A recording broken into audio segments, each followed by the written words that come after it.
देखो आज का नेक्स्ट क्वेश्चन है अपने पास में, most stable carbocation among the following.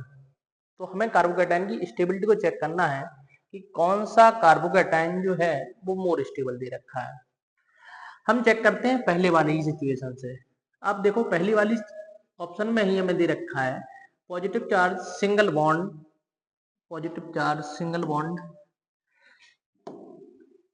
Positive charge single bond double bond. तो ये क्या है, रेजो स्टेबल है।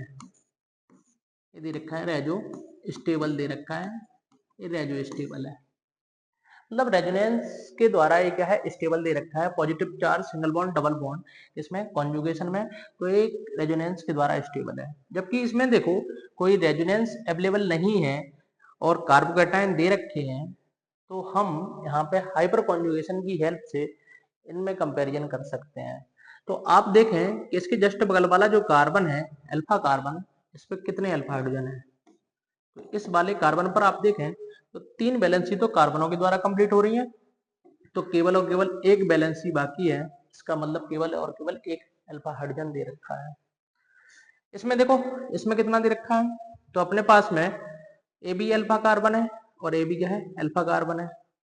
तो 2 हाइड्रोजन यहाँ पे है और एक हाइड्रोजन यहाँ पे है, तो टोटल अल्फा हाइड्रोजनों का नंबर कितना हुआ, 3 हुआ, 3 है।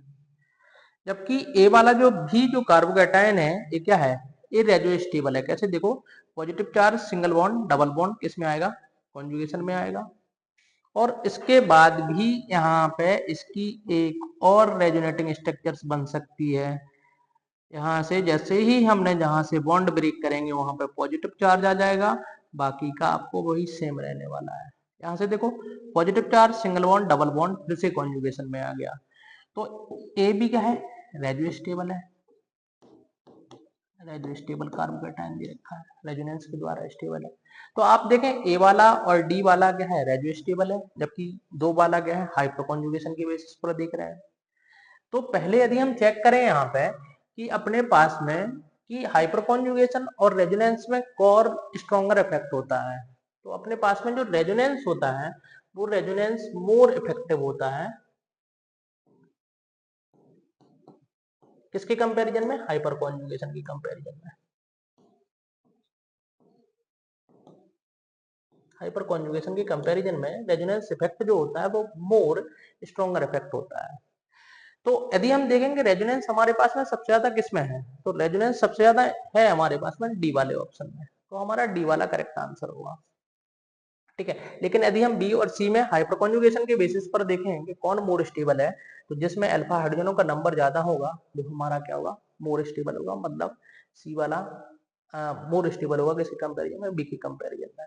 लेकिन यहाँ पे तो चारों में कंपैरिजन करवाया गया है, तो हमारा करेक्ट आंसर कौन सा होगा, डी वाला होगा।